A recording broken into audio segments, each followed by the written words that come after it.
Well. There are major court decisions yesterday, and as we promised, we're only going to bring the best people in to talk about these. Of course, Amy Swears joined us before, and when the decision came down, I couldn't think of a better person to actually bring on to talk about this. We also may wander over to the decision that happened about a week and a half ago regarding Hawaii and the Second Amendment. But first, I want to go ahead and introduce Amy. Of course, she's from Advancing American Freedom, AAF.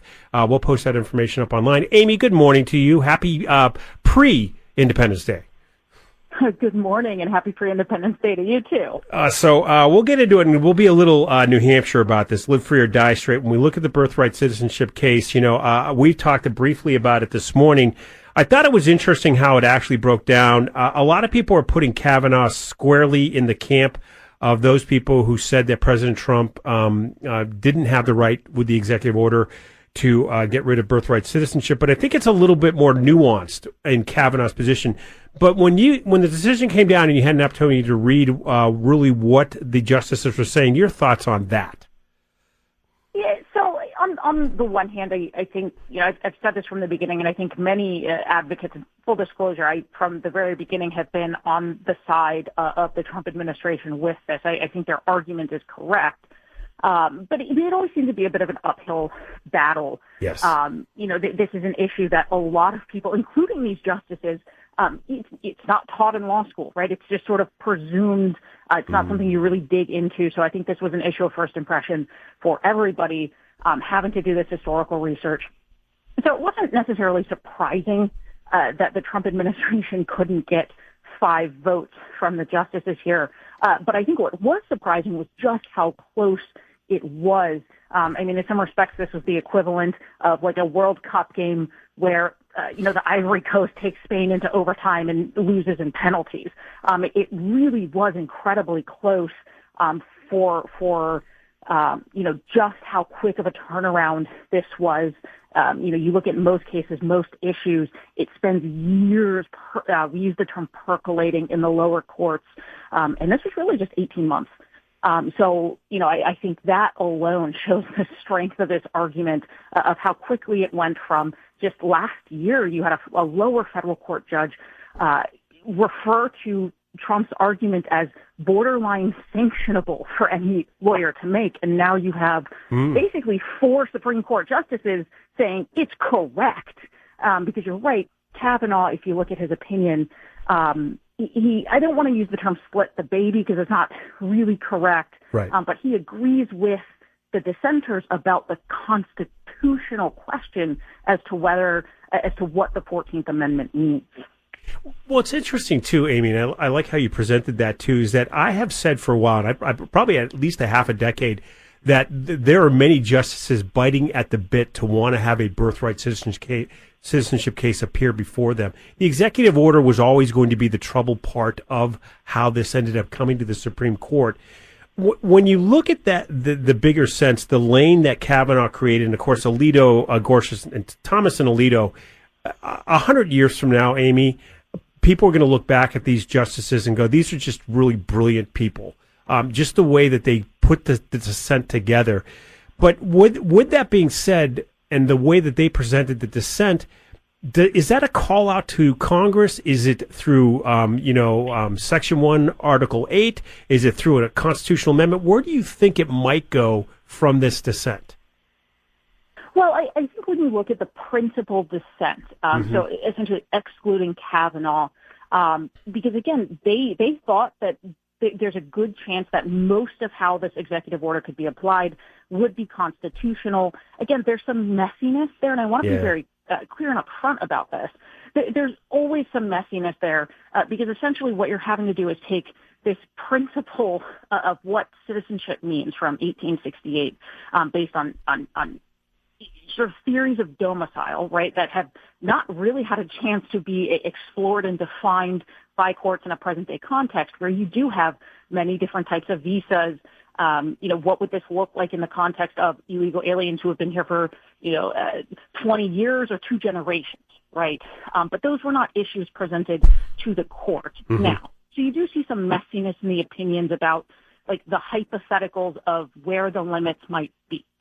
But they would all agree that this was actually something President Trump could do because it's consistent with the 14th Amendment, and they would say with the statute that parrots that language. Now, the interesting thing is, even that aside, right, because you do have this fourth vote in Kavanaugh, who, if you understand his argument, he says the 14th Amendment absolutely means what the dissent says it means, but there's this statute that Congress passed in the 1950s. Again, it uses the same language, but his argument, and I don't think this is necessarily a terribly incorrect on its face argument, is that statute, though it says the same thing, in the 1950s, the general consensus was that it meant something else. Now, he thinks that they believed that erroneously, but that essentially it had a different meaning at the time that we can prove, and so therefore we can't do this by executive order. So it does open up this reality in which, if, let's say we get a fifth justice on the court that replaces one of the majority, that because you might have that fifth justice now in Kavanaugh, you could do this through potentially through Congress, because he would open up the doors that fifth justice. So it's by no means over yet, and I know that's a bit complicated of having to analyze it that way, but his sort of splitting the difference there does open up the possibility, for changes to be made through Congress. But unfortunately, right now, as it stands, there wouldn't be 5 votes for that. Right. Because you'd still have the same 5 justices saying, well, no, it's still unconstitutional for Congress to do that. Once again, we're talking to Amy Swearer, of course, AAF, Advancing American Freedom, and only here can you get analysis on birthright citizenship using the analogy of the World Cup. Brilliant. When we think of that, when we think of how that decision came down, Amy, and you and Hans have to get together, and do a podcast. You could call it SCOTUS and Suds, and just drink beer over these decisions. When you think about this, I forget which one was it, Thomas or Alito, that talked about the Wong case. That is often mentioned by people that that decision was the catalyst for reaffirming birthright citizenship. We had Hans on not too long ago, where once again we talked about that case, and once again the parentage was different. That they were here legally, and so that kind of dealt with that whole case. How did you take that? And remind me once again, which one wrote about the Wong decision? They may have all wrote about it, but once again, they all touch on it to some extent. But to the extent every single one of them writes about it, with again the exception of Kavanaugh. The argument, and again I think this is largely correct, is that when you look at the reasoning the court used in Wong Kim Ark, they emphasized something like 27 different times the fact that his parents were domiciled here. They were basically the equivalent of what we would today call lawful permanent residents or green card holders. They were here for several decades.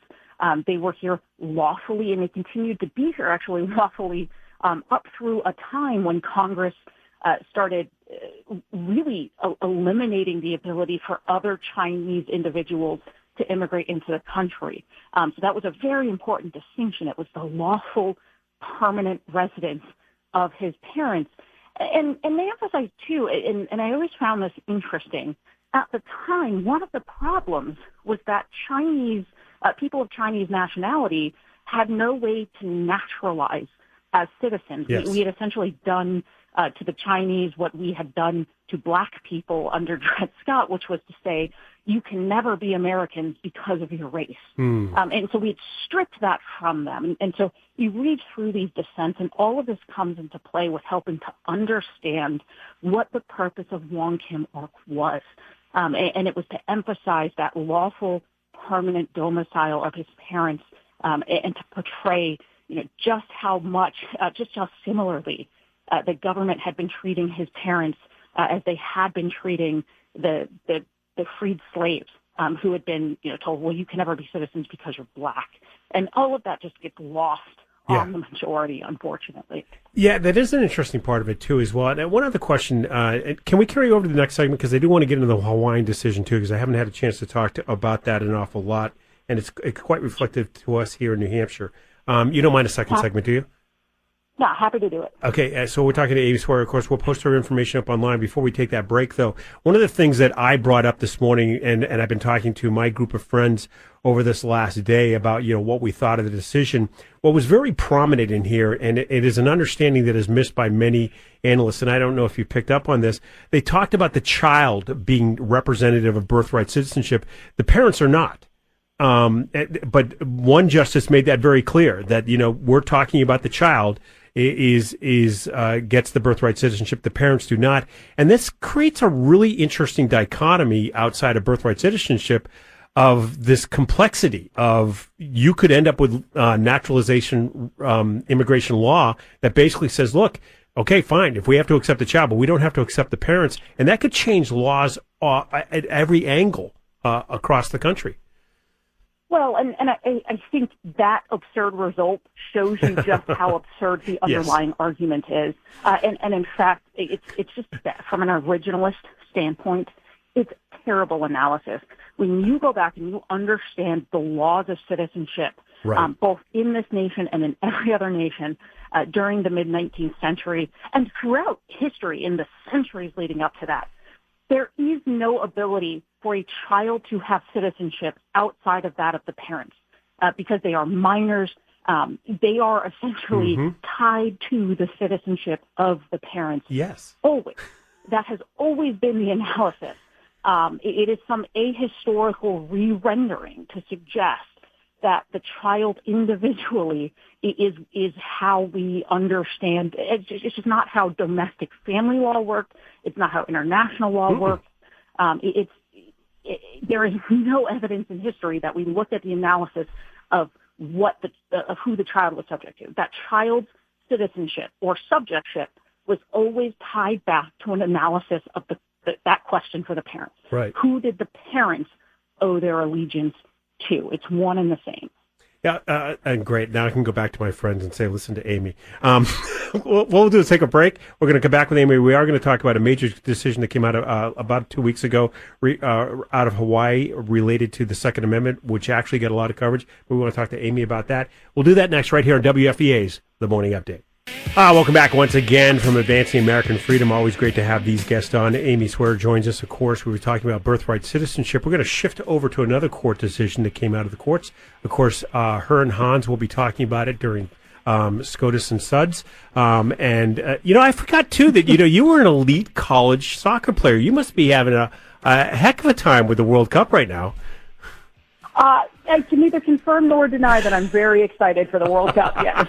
It's okay. We could say that as an Americans, the big game tonight, of course, USA is going to be taking on that match. It'll be interesting. I know I will be watching it because I just have been having a great time with this. So have all the fans. They just love America. I have to ask you about what happened related to the Lopez out of Hawaii decision once again. And this, once again, you've helped us understand the court really, over a decade ago, started shifting more to understanding the true nature of the Second Amendment and its intent, which has been very beneficial in a lot of different ways. But that decision, once again, really sends a call back to the states to be careful about what kind of legislation they bring forward. Yeah, absolutely. So for those who might not be familiar with what happened in Wolford, you actually have to understand what happened before Wolford. Okay. So in 2022, the Supreme Court issues the Bruin opinion, where they tell states like Hawaii, actually, people do have a right to bear arms in public, and you do, in fact, have to issue them some manner of, and I know in New Hampshire you guys don't have permits, right? But you do, in fact, have to issue them some manner of carrying guns in public. And so for a state like Hawaii, that had basically been no issue. Realistically, they were not issuing concealed carry permits. All of a sudden, they had to do that after Bruin. And as you might imagine, Hawaii didn't just roll over and say, okay, fine, here's your permits. They said, here's your permits. They're time-consuming and expensive. And also now we're passing a bunch of laws that basically make them worthless because here are all of the places you can no longer carry even with your permit. And one of those laws flipped the default rule for understanding basically admission onto public-facing private property. So things like stores, restaurants, gas stations, things that are privately owned. but that generally, like, you assume people and customers and patrons can walk into without any problem. Right. Historically, the rule has, by historically, I mean in every state in the United States through all of our national history up until about 2 years ago when a small minority of states started trying to pass these laws. The presumption was that unless the owner put up a sign saying armed patrons are not allowed, right? They put up a no weapon sign, that you were presumed to be allowed to go onto that property. Yes. Hawaii changed that default and said, actually now we are presuming that you do not have a right to go armed onto this property, which again encompasses everything from gas stations to restaurants, to shopping centers, to, cell phone stores. You don't have that right unless the store owner puts up a sign saying, yes, you can carry guns here. Now, if that sounds absurd to you, it's because it is. Hawaii basically admitted the purpose of this law was that they knew most store owners are not going to put up signs one way or another, right, even if they otherwise don't care. And so, in effect, you look at like Maui County, the most populated county in Hawaii, 96% of places outside of a person's home were now off limits for public carry. So it was just a way of eviscerating that right. Once the Supreme Court said, you do have to recognize it, Hawaii said, do we though? And that's what this case was about.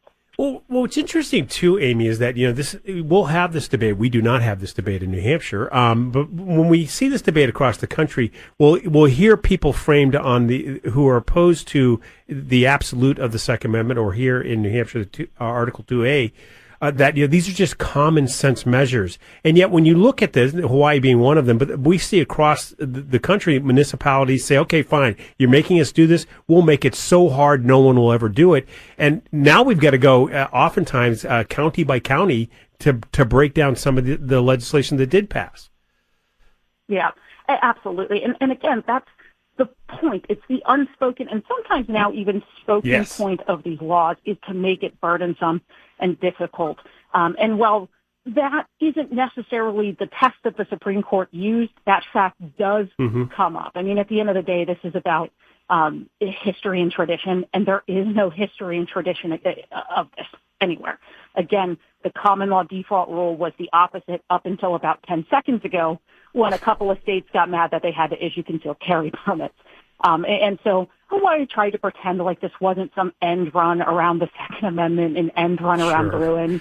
And when you read the dissent in that case, they say, oh no, this isn't an end run around Bruin at all. In fact, they said this is just a property law. This has nothing to do with the Second Amendment. It has no bearing on the right to keep and bear arms. It eviscerates the right to keep and bear arms in public, but it has nothing to do with it. And it's really just comical to watch that happen in real time as these opinions come out, because we all know it's not true. Absolutely, and I like Amy's sarcastic voice there too. And of course, I'm shocked there's gambling in this casino. Anyway, when we think about it too, Amy, this is the part of the interview we do free range. You can go anywhere you want. Any final thoughts? Not just only the decisions I asked you about, but generally the end of the session for the Supreme Court. Yeah, well, I mean, in the Second Amendment world, something that I think got lost, it came out as an order later in the day, after we had a number of big opinions, is we have a very, very important case that the Supreme Court is going to be hearing in the next term. Our wishes have come true. Our hopes have been granted. The Supreme Court has finally taken up a case on a so-called assault weapons ban out of Illinois. So we will finally, in this coming year, have a Supreme Court decision about the constitutional protection of AR-15s. And again, I know for those of you in New Hampshire, not necessarily a big deal. It's always been something you can do, but for those of us here in Virginia, big deal, because today, unfortunately, is the first day that a law went into effect, barring us in this state from being able to purchase new ones of those types of weapons. So a big deal in the Second Amendment space. Well, and there's once again, when you look at the precedents being set by Virginia and Connecticut right now, they're dangerous, and we here in New Hampshire take that very seriously because precedents somehow creeps its way into other areas of our country, including our fine state, the Granite State, as well. Amy, great stuff this morning. Always appreciative of that, and once again, enjoy the match tonight. Let's go USA, and we'll chat with you again. And have a really great Independence Day. You as well. Thank you so much. Thank you.